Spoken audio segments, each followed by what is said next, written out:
કૃષ્ણાય વાસુદેવાય હરયે પરમાત્મને પ્રણત ક્લેશનાશાય ગોવિંદાય નમો નમઃ.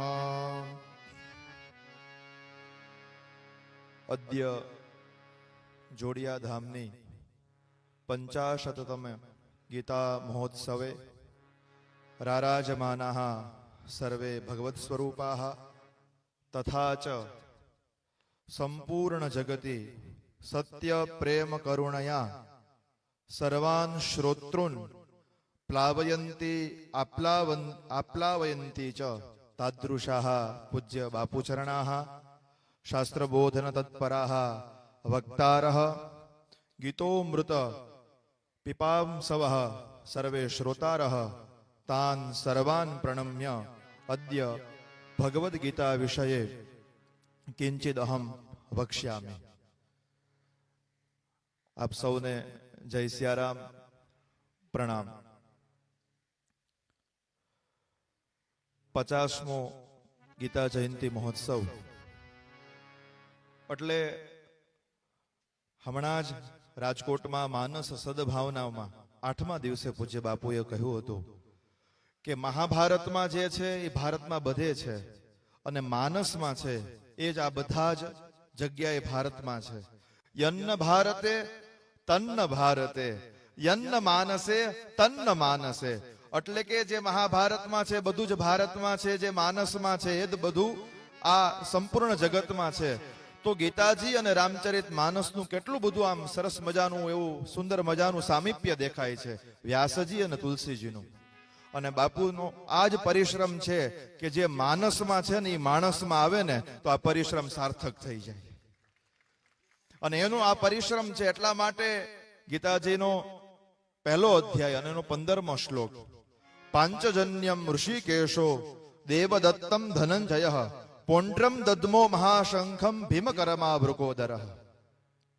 પરમાત્માએ એ અક્ષોયની સેના વચ્ચે કૌરવો અને પાંડવોએ ત્યાં પાંચજન્ય નામનો શંખ વગાડ્યો. હવે ખાલી શંખ વાગ્યો, આ ખાલી આપણે જોઈએ તો નાનો જ, આમ વાત તો બહુ જ નાની છે. પરમાત્માએ પાંચજન્ય નામનો શંખ વગાડ્યો અને બધા જેમ કહેવાય અલગ અલગ પાંડવોએ પણ શંખ વગાડ્યા. તો એ શંખ વાગવાથી શું થયું તો એના પણ એટલા બધા ગર્ભિત એવી કથાઓ બતાવી છે આપણે ત્યાં. અને મહાપુરુષો એ કથા વિશે સુંદર મજાનો પ્રકાશ પાડે છે. પંચજન નામના અસુરને મારીને પરમાત્માએ શંખ સ્વરૂપે એને સ્વીકાર કર્યો હતો એટલે એનું નામ પડ્યું પાંચજન્ય. અને આપણે ત્યાં સનાતનની એ પરંપરામાં શંખનું બહુ જ મહત્વ છે. ભાગવતજીના મહાત્મ્યમાં લખ્યું કે નમઃ શબ્દ, જય શબ્દ, શંખ શબ્દસ્તથૈવ ચ. આપણે ત્યાં બધા મંગલ સૂચકો શબ્દ છે કે જ્યાં જાય ત્યાં બધો નાદ થાય તો સર્વ લોકોનું કલ્યાણ જ થાય.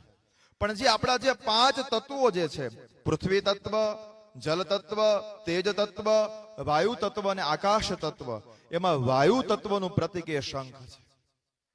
આપણે ત્યાં પૂજાનો ક્રમ આવે ત્યારે પૃથ્વીને પહેલા પૂજવામાં આવે, પછી વરુણ ભગવાનનું પૂજન કરવામાં આવે, પછી સૂર્ય અને ચંદ્રનું પૂજન કરવામાં આવે, શંખનું પૂજન કરવામાં આવે અને ઘંટાનાદ કરવામાં આવે. એટલે 5 તત્વની પૂજા થઈ જાય. અને આપણી એ પરંપરા છે કે 5 દેવતાઓની પૂજા આદિગુરુ શંકરાચાર્ય જે સ્થાપિત પરંપરા છે. આપણા શરીરમાં પણ 5 તત્વો રહેલા છે. એ બાજુ હું નથી જઈ રહ્યો કે જેમ કે આપણા પગથી લઈને ઢીચણ સુધી પૃથ્વી તત્વ, પછી જલ તત્વ, પછી અગ્નિ તત્વ, પછી વાયુ તત્વ અને પછી આકાશ તત્વ. એ બધા જ તત્વનો એટલા બધા જ અર્થો શાસ્ત્રમાં બતાવ્યા છે કે પૃથ્વી ઉપર અત્યારે કયું તત્વ ચાલી રહ્યું છે, આપણા શરીરમાં આ તત્વ ઘટી જાય તો શું થાય, આ તત્વ વધી જાય તો શું થાય, એ આખો અલગ વિષય છે. પણ પાંચજન્યમ ઋષિકેશો દેવદત્તમ ધનંજય, પરમાત્માએ પાંચજન્ય નામનો એ શંખ વગાડ્યો. અર્જુને દેવદત્ત નામનો શંખ વગાડ્યો. એ દેવદત્ત શંખ ઇન્દ્રએ અર્જુનને આપ્યો હતો કે આ બધા જ રાક્ષસો અને અસુરોની જ્યારે સાથે યુદ્ધ ચાલતું હતું અને ત્યારે એ દેવદત્ત નામનો શંખ આપ્યો. અને ધનંજય, સવારાનંદ શાસ્ત્રીજી બધા જ નામોનું ઉચ્ચારણ કરી રહ્યા હતા કે ભાઈ આ કોઈ વક્તા આવે તો એનું સ્મરણ કરે, એમનું સ્મરણ કરે. પણ એમાં ધનંજય શબ્દ ત્યારે પણ મને સ્મૃતિમાં આવ્યો હતો કે શાસ્ત્રીજો જો વિરાજમાન હોય તો ધનંજય શા માટે નામ પડ્યું? સર્વાન જનપદાન જીતવા વિત્તમ માનાય કેશવમ ધનસ્ય મધ્ય તિષ્ઠામિ તમાહુર મામ ધનંજય. એટલે પરમાત્મા અર્જુનને પ્રિય કરવા માટે બધા જ આજુબાજુના રાજ્યોને જીતીને ધન અર્પણ કર્યું હતું. એટલા માટે અર્જુનનું એક નામ પડ્યું ધનંજય. અને એ ધનંજય પછી તો કહેવાય પોન્ટ્રમ નામનો શંખ ભીમે વગાડ્યો. પણ આ શંખ ધ્વનિ થઈ એટલે સઘોષો ધાત્ર રાષ્ટ્રાણામ હૃદયાની વેદારયેત. અને ખાલી આ શંખનાદ થયો ને ત્યાં તો કૌરવોના હૃદય ચીરાઈ ગયા. હવે હૃદય ચીરાઈ ગયા ખાલી શંખ ધ્વનિથી. કૌરવો પાસે તો 11 અક્ષોહિણી સેના હતી અને પાંડવો પાસે 7 અક્ષોહિણી સેના હતી. તો ખરેખર તો પાંડવોને પરેશાન થવું જોઈએ, પણ કારણ કે કૌરવો પાસે અન્યાય હતો, અધર્મનો હતો, અને જ્યારે જ્યારે ધર્મનો શંખ વાગે ને ત્યારે હંમેશા અન્યાયને પીડા જ થાય છે. અને એટલા માટે આ ખાલી શંખ ધ્વનિ થઈ એમાં કૌરવોના હૃદય ચીરાઈ ગયા. ત્યાં જે બધા નિસ્તેજ બની ગયા, કારણ કે એને અન્યાયથી જ જીવન વ્યતીત કર્યું હતું. શાસ્ત્ર કહે છે અન્યાયો પારિતમ દ્રવ્યમ 10 વર્ષાણિ તિષ્ઠતિ પ્રાપ્તે ચેકાદશે વર્ષે સમૂલમ વિનશ્યતિ. અન્યાયથી ધન એકઠું કરેલા વ્યક્તિની પાસે ક્યાં સુધી રહેશે? તો કે 10 વર્ષ સુધી રહેશે. અને જ્યારે 11મું વર્ષ આવશે ને ત્યારે સમૂલમ વિનશ્યતિ, એ મૂળ સાથે એનો વિનાશ થઈ જશે, એ નિશ્ચિત છે. પણ આ પાંડવો એ ધર્મને આધીન રહ્યા હતા, કોઈ દિવસ એને ધર્મ છોડ્યો નથી. એટલી બધી ગંભીર પરિસ્થિતિઓ આવી પણ તેમ છતાં એને ધર્મ છોડ્યો નથી. અને એટલા માટે એક શ્લોકનું સ્મરણ થાય, એ કેટલા બધા નિર્ભય બન્યા અને એ સજ્જનોની કેવી પરીક્ષા થઈ. પણ તેમ છતાં એ સજ્જનોનો એક સ્વભાવ હોય છે, અને પાંડવોનો એવો સ્વભાવ હતો કે એને કૃષ્ણને ન છોડ્યા અને ધર્મને ન છોડ્યા. પ્રદાનમ પ્રચ્છન્નમ ગૃહમુપગતે સંભ્રમ વિધિ પ્રિયમ કૃતવા મૌનમ સદસી કથનમ ચાપ અપકૃતે અનુત્સેકો લક્ષ્મ્યા નિરભિભવ ગંધા પરકથા સતામ કેનોદિષ્ટમ વિષમ મસીધારા વ્રતમિદમ.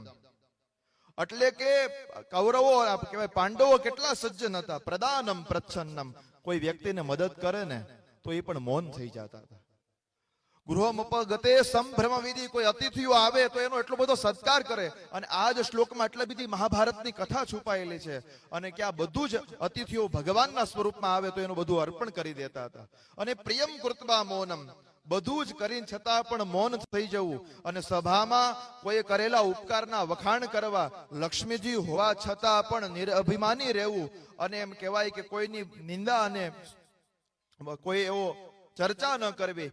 આ ખરેખર આ તલવારના ધાર ઉપર ચાલવાનું વ્રત સજ્જનોને કોને આપ્યું હશે? સતામ કેનો દિષ્ટમ વિષમમસી ધારા વ્રતમિદમ. એટલા માટે એ નાદ થયો ને ત્યારે કૌરવોને બહુ જ પરેશાની થઈ, પણ પાંડવો હંમેશા નિર્ભય બન્યા છે. અને હંમેશા જે નિર્ભયો અપી ગમિષ્યંતિ કૃષ્ણ મંદિરમ પાપીનો અપી ગમિષ્યંતિ કૃષ્ણ મંદિરમ, જેમ મહાત્મ્યમાં બતાવ્યું એમ હંમેશા ભગવાનના ભક્તો નિર્ભય બની જાય છે. ભક્તો એ નિર્ભય બની જાય છે. અને આ જ આખો પ્રસંગ જે છે, એક ખાલી શંખનાદ થયો અને કૌરવો નિસ્તેજ થઈ ગયા. અને પાંડવો 7 અક્ષોહિણી સેના હતી, તેમ છતાંય એમને પાસે કોઈ એને શંકાનું કારણ રહ્યું નહીં, કારણ કે એની સાથે કૃષ્ણ હતા. એને ધર્મને છોડ્યો નહોતો.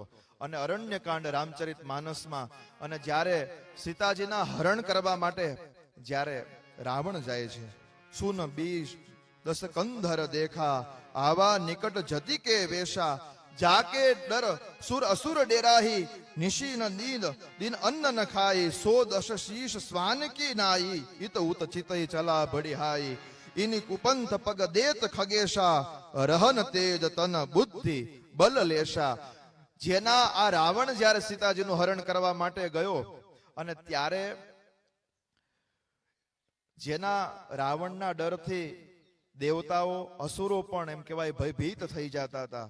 અને એ જ રાવણ આજે સ્વાન કી માફક અને ત્યાં ગયો, કારણ કે અસંસ્કૃત કાર્ય કરવા માટે ગયો હતો, અધર્મનું આચરણ કરવા માટે ગયો હતો, અન્યાયથી ત્યાં ગયો હતો. એટલા માટે નિસ્તેજ થઈ ગયો છે. ઇમી કુપંથ પગ દેત ખગેશા. રામચરિત માનસની આ ચોપાઈઓ અને અહીંયા આજે ભગવદ્ ગીતાના શ્લોકો કેટલું સામીપ્ય છે. એવી તો કેટલી બધી આગળની એવી કથાઓ છે, પણ જેટલો સમય મળ્યો એટલા સમયમાં જ આ ભાવ પ્રગટ કર્યો કે એની પાસે બુદ્ધિ રહ્યો નહીં, તેજ રહ્યું રહે, કારણ કે તેજહીન થઈ ગયું, ખાલી અસંસ્કૃત કાર્ય કર્યું, એમાં જ એનું તેજ, એનું બળ, બુદ્ધિ બધું જ વિનાશ થઈ ગયું. એટલા માટે મહાપુરુષો કહે છે કે આપણું આખું આચરણ આચારહીનમ ન પુનંતિ વેદાહ, વ્યક્તિ કદાચ આચરણ વગરનો હોય એને વેદ પણ પવિત્ર ન કરી શકે. એટલા માટે જ મંગલાચરણમાં મેં વેદ મંત્રનો પાઠ કર્યો, કારણ કે અહીંયા વેદ નારાયણ ભગવાન સ્વયં બિરાજે છે. તો એ વેદ વાણી આ જોડિયામાં એમ કહેવાય ગુંજે.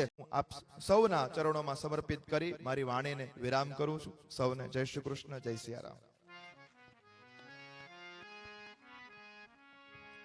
આપણો જે ક્રમ હતો કે પ્રારંભ સંસ્કૃત વાંગમયથી થાય, આકાશભાઈ શાસ્ત્રીએ બહુ જ અદ્ભુત રીતે એટલું બધું સુંદર રહસ્ય જ્યારે આપણને બતાવ્યું, અને એ વખતે એટલું કહ્યું એમણે